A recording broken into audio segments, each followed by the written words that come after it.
This episode of the VA Centers podcast is proudly sponsored by Access Bet. This is Access, your way to success. Yes. Now with the talk less, yes. With the make sense. Options yakpa, you fit cash out jackpot. Play live bets, virtual game, make cash requests, and get paid within 5 minutes. Access Bet, your access to millions. Welcome to the VA Centers podcast. My name is Tega. I'm joined by my regular co-host Edmund Oris. Once again on the show.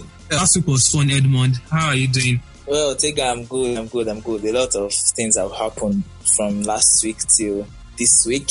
I think we got our highest views last week, which was remarkable. So I'm very happy, and I'm hoping this week's one will be better than last week and will surpass the mark we met last week. So I'm really excited. I'm happy. Yeah, I think last week really took off. Last week was phenomenal. Thanks to a lot of new listeners, our old listeners, our new listeners. Thank you so much for the support and feedback from last episode. It was crazy. Shout out to every single person who dropped in their review, their comments. It was fun. And shout out to the Malians also, before I forget them. The big game, Liverpool taking on Tottenham. And Tottenham got a very early goal. And I was expecting at least they could at least get 3 points or a point from this, and they ended up losing. What is your take on the game? The game was interesting to watch from, especially from a neutral perspective. But Tottenham, I was kind of disappointed in them. Let me not lie. I was disappointed. I expected a little bit more for them. I know they didn't come into the game with the idea that they would score so early, because they literally scored in the first minute. You understand? Harry Kane's goal, Poacher's goal, which was very good. But then it's almost like they stopped playing.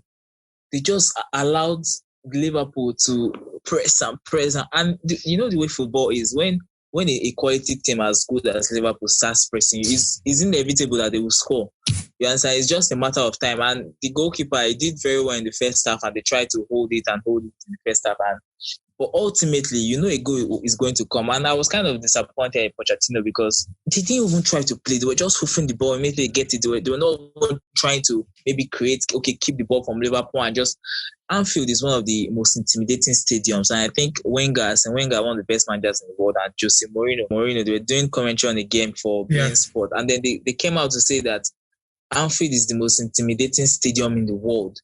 You understand? So going there and scoring first and expecting to hold the one goal lead from the beginning of the game to 90 minutes is just, I don't even know what to say. So Liverpool are pushed so high. At least bring in wingers. Why he brought in Lucas Moura 80-something minutes? Why don't you bring him immediately you come from second half? So he can run at the likes of Trent and Robertson. So you don't give them the amount of crosses those boys put into the box. See, ultimately, you know that a goal will come out. You understand? So I was really disappointed. And then Son got the chance very early on to score, but he didn't score. Then Henderson took his chance, and the penalty incident with Mane, which I felt a draw would have been a fair result from Tottenham, but Liverpool deserved the win. Yeah, I think Tottenham's best player. Imagine Tottenham's best player was their goalkeeper. Just lets you know what you just touched on. That they scored an early goal, and they expected they could defend for eventually the first minute, the 90th minute, and take 3 points back to White Hart Lane. It just shows that Tottenham, they're a team that is actually, they are struggling now. Last season, it was all high praises, and they got to the Champions League. And now, but this season, it has all just come crashing down. I don't know what's wrong with the team. I don't know whether it's a mentality issue, like people always say, or Pochettino is just fed up with the team. I don't know. Is it a coach problem now, or the team's or players' problem, or collectively as a whole? Tottenham needs to, because looking at the table now, they are currently 11th. It's that bad. They are even behind Manchester United now. Is that terrible for them? So is it a coach problem or a player problem or the team? They are in the second half of the table. But for me, do you know what I think? I think that Pochettino should have left after they got to the final. You understand? Yeah. Regardless of the result, I feel like for me, with that squad, with that budget, with that team, that is like the peak. You understand? For me, they can't better that. Let's not lie. For me, that's what I thought after June 1st when they played Liverpool and they lost. You understand? They were unlucky. Yes, but he's not going. I don't see them getting to the Champions League final again. They are not going to win the Premier League. Obviously, they are 11th now, and it's just going to go downhill from here. You understand? So I felt like he should have left, because now the thing, do you know why Guardiola left Barca after 4 seasons? They won everything. In his first season, they won all the competition. In the second season, they got to the Champions League semi-final. They won their league record point. They won the Copa. You understand? He said that the reason, apart from the board issue and everything, he said the major reason why he decided to go was because he felt like he could not motivate them any longer. Yeah, so I feel like that's the same issue Pochettino is having with these Tottenham players. Well, do you understand what I'm saying? Yeah. That's my own point of view. Anyways, kudos to Liverpool. They are back with 6 points at the top of the Premier League table, and they are looking likely more than ever to get their first Premier League win finally and break those shackles that has been set on them for quite a long time. Manchester United got a victory today, 3-1 away win over Norwich. 3 goals. I mean, Jesus is coming tomorrow or something. With Manchester United getting 3 goals. I should go down on my. And and funny enough, they missed 2 penalties. What's up with the team? Anyway, it's been. Let's be honest. Let's be fair to them. I think they've improved a little bit, because Liverpool are winning all their games. They are the only ones in the league that have managed to collect points from Liverpool. So we have to give them credit there. You understand? Then, even though they went to the Europa League, and I don't even know the name of the team that they played. Was it Victoria or? There is one warlord name that they played in Partizan. Partizan, which they managed to win 1-0, the scrappy win, but it's a win all the same. You understand? And then now they finally come and they played, I think, someone, Norwich have been poor this season since they beat Man City. Let's be honest, they've not just how they even beat Man City safe is becoming more and more. I think Pep Guardiola will be there, and he will be scratching his beard every time he thinks about that game. Because they've been shambolic. Well, but City, I didn't watch the Man United game, but I saw the goals because I was watching Liverpool. But I think Man United, they played well. They had a couple of chances, but I saw them. I think Martial missed the penalty, Rashford missed the penalty. But credit to Kroos, because Kroos is a penalty specialist. I don't know if you remember during the World Cup that year. I think it was 2000 and Van Gaal brought him in and took in Silesian for, and they went on to win that game. You understand? They went on to win that game. So I'm not really surprised. But 2 penalties in the game is remarkable. And unfortunately for him, he still have to live with 0 points. I feel like he should not be in the losing team in that game. But Manchester United scored more than a goal in a game. So I think good signs for them. But we'll have to see where their little revival will carry them to, because they have to play Chelsea, who are on a rampage recently. Yeah. Before we speak on Chelsea, let's just touch on the last team that played on Sunday, which was Arsenal Crystal Palace. I saw Arsenal they went into a two goal lead with 2 identical goals coming from corner kicks from Pepe, and I saw Arsenal fans on my Twitter tier tweeting, we scored 2 goals, but I'm still shaking. And I'm like, why are Arsenal fans shaking when they scored 2 goals? Obviously, they should win this game comfortably. And looking at the game after 90 minutes, I'm now like, I now see why they were shaking, because how do you lead a game 2-0 and end up drawing 2-2? I don't know. I think you support Arsenal. Yeah, Arsenal sympathizer. What's up with Arsenal? Why does this keep happening to Emery? No, I used to be a Arsenal sympathizer. Now I don't even feel anything for them. I'm sorry. You understand? You cannot feel bad for someone that doesn't feel bad for themselves. You understand? You have 2 of the best strikers in the world in Aubameyang and Lacazette. Yeah. What you need to do is to give them service, give them a player that will feed them. You understand? Because right now they are struggling for goals. You understand? They are getting, 2 centre back scores for them. They are struggling for goals. This is the second game where he's not turning up, and not due to no fault of his, because how do you expect the likes of Saka and Willock to supply Aubameyang? You understand? You have Ozil. The issue with Ozil is just really annoying, because Ozil is the player that personally I like. You understand? I love the way he plays football. Yeah. You understand what I'm saying? He can be frustrating at times. I know he can be frustrating at times when things are not really going his way. But as a manager, you have to play your best players. you have to put them in the game. For me, it should be Ozil and 10 others. Do you understand? So I don't know. I think he has come out to say it's a board issue. I don't know what the board issue is. Is it that they want to frustrate him so he leaves, so they don't get to pay that 350k a week? Or I don't understand, because at the end of the day, you are still going to pay the money. So if you are paying the money, why not play him? You understand? If the likes of David Silva can play for Man City, David Silva, I can't remember him putting in a tackle. You understand? The likes of Toni Kroos can play for Real Madrid week in, week out. So why can't Ozil not play for us now? So even if he's bad, he's not as bad as Saka, or you won't tell me Willock is better or more creative than him. Do you understand what I'm saying? So put him there, then let him feed the likes of Pepe, the likes of Aubameyang, like that. So I don't know.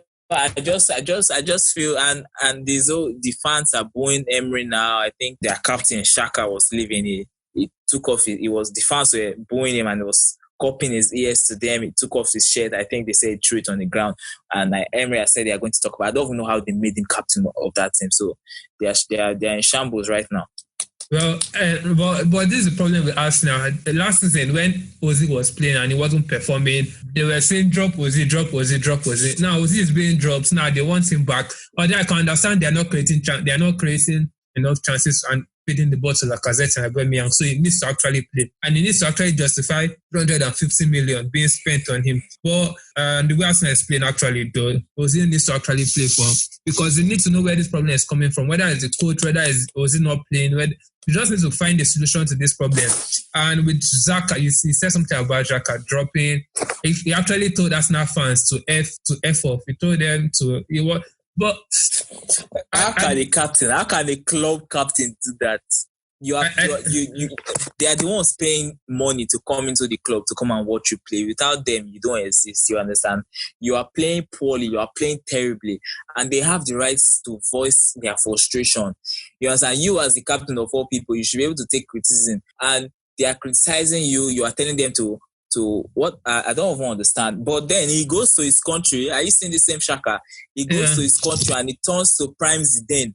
Or Prime, I don't know, but he's a different beast when he's playing for Switzerland. But I think it's just the relationship we have. I think the relationship with Xhaka has with Arsenal fans, it's beyond repair anymore. I think the best thing for him to do is to leave the club at the moment. But I don't think he'll. I don't know why Arsenal keep having bad luck with all their captains. I think Koscielny, the way he left Arsenal in a disgraceful manner. Who was their previous captain? I think Van Persie. We all know they had Van Persie. We all know the way he left and everything. And then Koscielny, now Xhaka. I don't understand. And when Emery picked him, I was like, of all people in the club, why Xhaka? So, guy, I don't know. I can't even sympathize with them. I don't feel anything for them, guy. Well, I hope Emery stays, because I love when as a Chelsea fan, I love when my rivals are losing and Emery keeps not performing. So, the more Emery stays, the better for us. Chelsea, fantastic performance from Chelsea. Christian Pulisic. Last week I was on the agenda that this guy needs to start, and I got a lot of feedback saying why should Pulisic there should be reasons why I shouldn't start and everything. But we've seen that this guy actually needs to start against Ajax in the Champions League. He came in the match, changed the game again, got an assist against Ajax. Lampard finally starts him and he gets a hat-trick, a perfect hat-trick, left foot, right foot, and a header. I mean, for me, the sky is just the limit for this guy. He's an exceptional player, and I think for his confidence will just be getting better and better as he keeps on performing.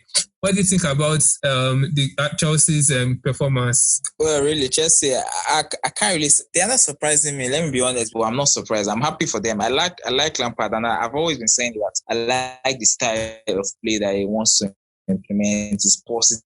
It's how football should be played.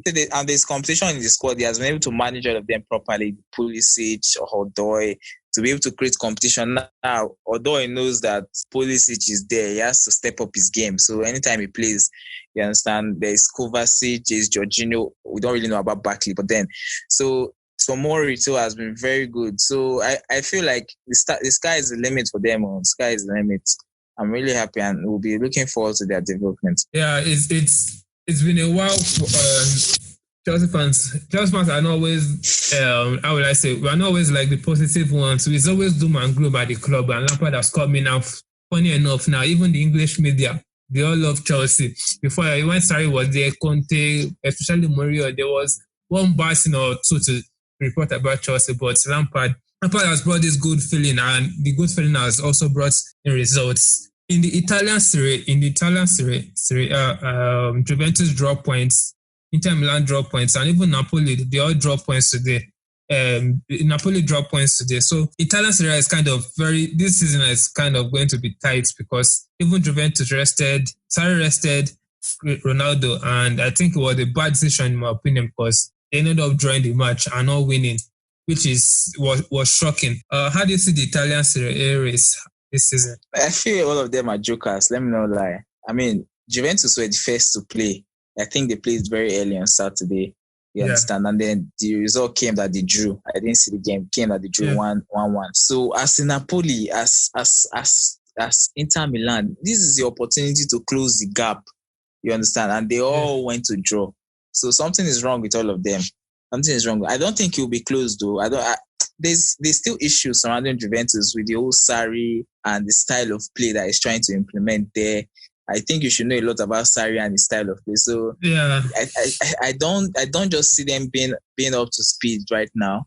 Hopefully they will click. They will click and hit top gear and they'll just stumble. But I still see them winning the league. Let me know, I still see them winning the league because when you fuck up like this, your closest rivals are supposed to capitalize and take advantage, but the closest rivals are joining with you, so they are not serious. Yeah, Sarri's style of play, they always take forever to get implemented. And Juventus, they've been kind of struggling this season. If they're almost like Man U, but in the sense that they are more touched than Man U. If they don't win 1-0, it's 2-1, it's 3-2, 4-3 sometimes. They are struggling to see our games, and I don't know when Juventus fans, maybe they will get tired like Chelsea fans and start calling for Sarri's head. But at the moment, I think it's too early, and hopefully they will improve and hopefully get better with time. Barcelona Real Madrid, there was no El Clasico this weekend due to security issues or what. It's your league, and you're always touting La Liga on everybody's face on Twitter and always saying La Liga is better than Premier League. So what's happening with La Liga? You've said it all now. There were security issues, security concerns, the whole Catalan independence, and they being concerned that if the game takes place at the Nou Camp, that there may be a breach of security and everything. So I think Real Madrid tried to get the game played at the Bernabeu against Tampa. Barcelona refused. I think they want to play the game. So they've postponed it to December. I feel football is important, you understand, but life is also more important. So if they're having issues with their independence, we as a country, we all know how important independence is. So if they're having issues like that, that's priority over football. They'll play on Tuesday again, and I think everything will be good. But so yeah, we'll wait. El Clasico it's the biggest game in the world. You can't wait. EPL, we are beginning to see lots of unrealistic, unfriendly or basketball scorelines. We saw on Friday, Southampton lost scandalously in their home, 9-0 to Leicester City. We've seen 8-0 this season. We've been seeing 7-0. And I don't know, you keep saying these things happen in La Liga, but they happen in La Liga all the time. So is it just banter? Are you being serious about La Liga being better than Premier League? Or I want to just find out your real opinion on this issue. Okay, my real opinion is that, let me tell you the truth. Okay. These things happen in La Liga, yes, but they don't happen anymore like that because the quality of the teams there now are not all that. Do you understand what I'm saying? Yeah. No, let me not put it like that. The two teams now, the gap between the two teams, that is Barcelona and Real Madrid, and the other small teams, is not so great as it used to be before. Yeah. Can you agree with me on that? Yes, Barcelona, they are not that. Barcelona are struggling. They're struggling. They are struggling, but the quality is still there. It's not still. That's where you people get it wrong. The difference between the Premier League now and La Liga is that Premier League teams, apart from Liverpool, Man City, then Chelsea very recently. The rest, okay, then Leicester City. Let's add Leicester City. You understand what I'm saying? The rest of the teams, they play shitty football, Tega. Very poor football. That's why they are spanking them 9-0 and 8-0. That's why. Listen now. But why people feel Premier League is more interesting, or no, maybe more interesting. Maybe it's more interesting because of the commentary and the packaging. You people have the best commentators. La Liga's commentators are terrible. You understand? Apart from a couple of them. So that's why. But in terms of quality football, in terms of playing good football, the teams in La Liga are very good. You understand? Watch them. They don't just, you people, most of the things in Premier League, all you want to do is defend, get one lucky corner, score. You see Tottenham today now. You understand? But they don't do that in La Liga. They don't do that. Even the small teams, they'll play you. They will struggle with you. They'll play. You understand? Teams are no longer afraid or sitting back and say, okay, your Barcelona will roll over and bend over for you. No, don't do that there. You'll play football. And when you watch, it's just that the packaging is not as well as it is in the Premier League. I believe that La Liga teams play better football. Yes, Premier League can be more interesting, but La Liga teams are better. That's my own thinking. That's my own idea. I believe that. And if a lot of people actually sit down to watch it in terms of, okay, remove sentiment, your favorite team, Arsenal or Man City, they are in the league, so you always have this, you feel like you have this obligation to want to defend them. If you remove sentiment and actually sit down to watch their play, you see that La Liga. Why do you think, apart from this last season where there were a lot of couple of results, why do you think almost every season when Premier League teams meet Spanish teams always prevail? Why do you think it's like that? Do you think it's a coincidence? It's not. Well, I won't argue or disagree with you, because obviously you even said it yourself just now. Even your team is even actually struggling. Barcelona, they play Slavia Praha, and they're lucky to even get a victory in the Champions League. Is this one down to Valverde's fault? Because I think Messi is playing now, so what's the excuse now you have for Barca? Listen, my team is struggling now. You get what I'm saying? But when our quality and our standard was very high, you understand? When maybe the time we had the likes of Pep Guardiola there, we had the likes of Luis Enrique, where we were playing very good football and we're beating teams 8-0, 5-0. You people were saying it's because our league is Farmers League. But it's not like that. We're beating them because we're so very good. And at that point, we'll have beaten any other team like that. You understand? But now you Premier League teams, people have the best managers in Guardiola and Klopp. And you people are now the ones sparking teams mercilessly. You don't want us to call your league Farmers League. Do you understand the logic? Yeah. My own thinking, if you are so good, you will beat anybody. You understand? And right now, the two best teams in the world, or one of the two best teams, are Liverpool and Man City. So that's why they are running away with the league. It's not because the Premier League is not competitive, but their level is so high that it doesn't matter. They are so good on their day, they will beat anybody, even when they are struggling. You see Liverpool against Leicester, they didn't play all that, but they won. Yeah. On Barcelona, really, we've talked about it and we've mentioned in countless times. So Valverde needs to go. But since he's not going to go, he needs to. I don't know why he keeps on. Whether he's afraid to take off Suarez, I don't understand. Because Suarez, especially away from home, is a liability. It's almost like we're playing with 10 men. He's spoiling the passes. He's slowing down the attack. You understand? So and Valverde against Slavia Prague, for example, Griezmann was playing. He wasn't playing all that, but he wasn't playing as bad as Suarez. You understand? Because first and foremost, he's not supposed to be on the left side of the game. Have you ever seen Griezmann playing on the left side of football?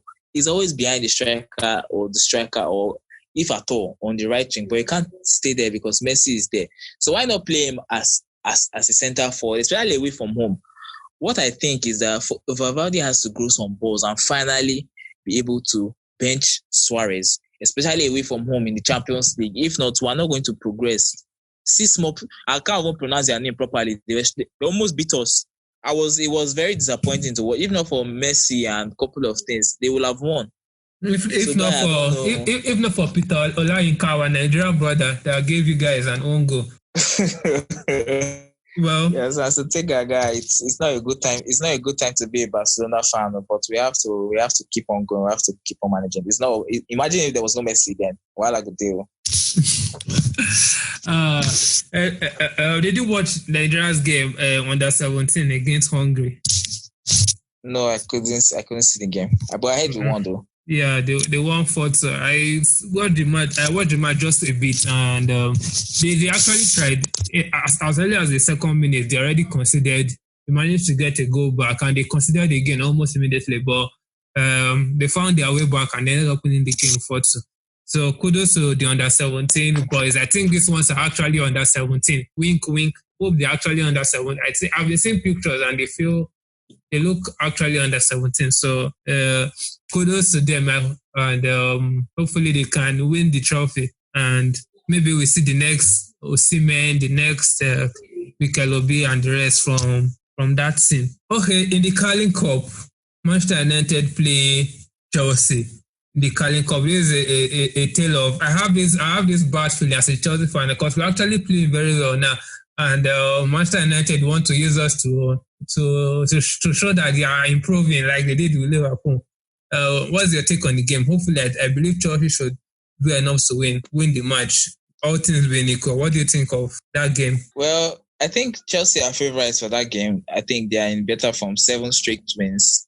Manchester United are just having a little bit of mini revival. So, plus Chelsea will want to avenge that 4-0 thrashing at the beginning of the season. So I feel they'll be raring to go and they want to get the win. Plus it's a knockout competition. Once you lose, you're out. I don't know who I want to win, honestly, but whoever loses gets the banter, honestly. So we'll be watching that. We'll be watching that keenly. Yeah, I hope Chelsea gets away. I mean, we need to get back that victory after that 4-0 unfortunate loss at the end of Manchester United. Yeah. On extra time, Tiwa Savage and Wizkid was trending online on a Sunday afternoon, and I thought maybe an award that's taking place or something. Two of them, they always have this brother, sister, auntie, uncle relationship. But I did not know it has gotten to Bestie. Bestie. I don't know it has gone to the phase of kissing and smooshing on Bestie goes on live auditorium or live audience. Is that what you do with your bestie? Do you kiss her in public or what? Tega, listen. Yeah. I don't know. I didn't think they kissed though, because there's that angle people saw, or the angle a lot of people are seeing. We need VAR. Misleading. We need VAR, but I got VAR and I could see categorically that they did not. These people, they are celebrities. They want, the more people talk about them, the more they sell, the more their business. So they know exactly what they are doing. You understand? They didn't kiss. It looked because I saw the first video and I thought, okay, these guys. But if it was, because I really like both of them. You understand? I feel like Wizkid is the best. He's the best African artist currently. He has been the best for a long time. While in the female category, I feel like Beyonce also, Tiwa Savage also, yes, I feel she's best female. How old is Tiwa Savage? I'm trying to look up their age to know the difference. I don't know, but does it matter? I think they say... okay, Tiwa Savage is 39. And just a number, that guy. Yeah, I'm not saying age is not a number, but that's it. And Wizkid is 29, so that's a 10 years gap. And so... These white people do it. Jennifer Lopez and the likes of other people. I can't really remember their names currently, but there are lots of white people that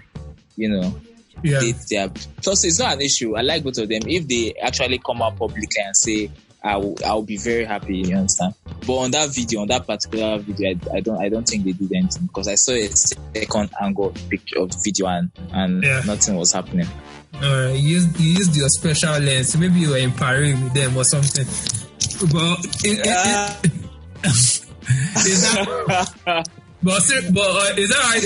that how you do your bestie? I want to understand this bestie, because I've had female besties in my past, and I still have female besties. At least two of them, 3 of them, depending on how many. Depending oh my god! Depending on my mood. Oh my god! Wait, you have more than one bestie. How can you have more than one bestie? I think the purpose of having one bestie is that they are singular, just one. If you have one bestie, another bestie, are you sure? I don't understand. Okay. Explain the multiple bestie storyline to me. Okay, before I got into university, I had one that was pre-jam, but those jam days, I had one. And obviously, you don't dump one for another because I got to university and had a very good friend. Her name is Juliet, and she was like, we were like, I don't know what 2 words to use, but we were very close. Then I had one as I was about leaving the university. They were very close. So that's how they became 3. But it's not so complicated or something serious like that. So, and I've not had any kissing relationship with them, so I want to understand what's happening. Listen. I know it's not, but for me, yeah. I feel the essence of having a bestie is that once you have them. Why? It's almost like being in love. You understand? I feel you can't be in love with 2 people. So why are you in love with one person and then you go and get in love with another person? It shows confusion. So if you had a bestie before you entered the university, when you entered the university, no other person to take that space. So every other person should be your friend, no matter how close you guys get. Because bestie can only be one. So when you come with bestie today, bestie when you enter university, bestie when you're about to leave university, bestie when you go for NYSC. Guy. Oh my God. That one, as far as I know, it's not my fault. But the point is that nothing actually happened. No kissing, no touching, no. But Wizkid and Tiwa Savage, they've taken best relationships to another whole new game entirely. So my next bestie, we should be doing some of that, hopefully. We are taking bestie applications right now. Not really, but if they come, they can hit me up in my DMs on View Center Pod on Twitter. Okay, sir. Okay, so I think there's this Waist Bead thread that has been going on Twitter. I think it started today, and a lot of people have been turning in their submissions, and I've been seeing a lot of pictures. So Tega, are you a fan of Waist Beads? I mean, I don't wear them or anything, and it's mostly obviously. I think okay. It's the females that wear them. Yeah, the boys wear Waist Beads. You never can know, but I think the females that wear them is their body though, and whatever makes them happy. If they want to wear 10, 100, 50, 1,000. I know whatever makes them happy. Let's not pick the moral high ground there. I'm talking about you. You have a girlfriend, will you? And one day she comes to Waist Bead. Obviously, I don't think you'll be able to tell guys. But do you like it? Is it something you see in a girl and you like, or do you get scared? You don't get scared. No, I don't get scared. I've once dated a lady that she wore it once. I've seen her wear it though. So, and it was not a huge deal for me. I even pretended as if I didn't see it. It was not a topic. I just ignored it. So. Okay, it was just there for you. But a lot of guys seems to actually not just like it. A lot of guys actually love it when their girls, put on waist beads and stuff like that. So for you don't really care. I don't really care. I don't see it as a big deal. I don't see it as a topic. If you like, wear. If you don't want to wear, don't wear. As far as it's just for fashion, fine. It's when people are try to relate to it any spiritual thing that then it becomes weird for me. Okay, how do you know? How will you know if she's just wearing it for fashion? We should tell you if she's wearing it for spiritual. Normally, if you're dating someone and you should know the kind of things they dabble into. So if your girlfriend comes one day with waist bead, fine, you know it just for fashion. But if it's one they have just one useless fetish and all those kind of things, then it becomes an issue for me. But if they're just wearing it for the sake they feel like wearing so many amounts, then it's not an issue for me. They can wear as much as they like. I just looked at the thread now, so I've been seeing it. It's lovely to say that. That's what to describe it. It's lovely. It's lovely. Yeah. Are you a fan of the whole Waist Bead thing? Are you a fan of it? Well, okay, in that aspect though, I'm just like you. Really, it doesn't freak me. You understand? I can't tell you not to do it. You understand? I also can't tell you to do it, but it's your waist. Whatever it is that you want to do. It's not like I'm not really a fan of Tega. Really, I'm the other guys. I'm the other guy's star. I'm not an ass guy, so I really don't care so much about that. Okay. So potentially, if you have a girlfriend now, you won't mind if she decides to buy and wear. No, I won't mind. I won't mind if she likes them. Well, she's free to do what she wants. Can't stop her now.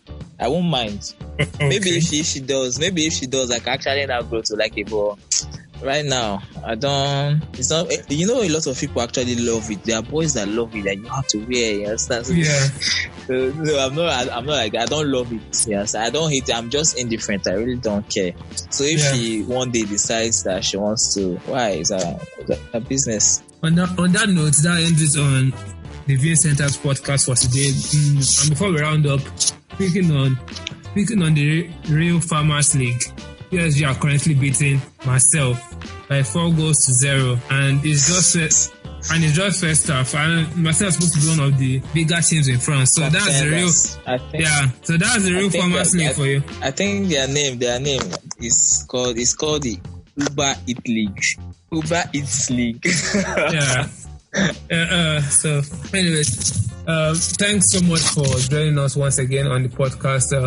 Thanks for joining me once again on the podcast. It's been fun having you. Yeah, Tega, thanks for having me. It's always a pleasure to spot you. Yeah, and listeners, thanks for listening to the show and dropping your 5-star ratings on iTunes. And it's just a pleasure always recording this for everyone to listen to. And if you would like to be on the show, hit me up on Twitter or at #Tega or View Center Pod, or you can hit up Edmund Oris on Twitter at Edmund Oris and just send him a message you'd like to be on the podcast and we'll make it happen. So thanks for listening and take care of yourself, guys. Cheers.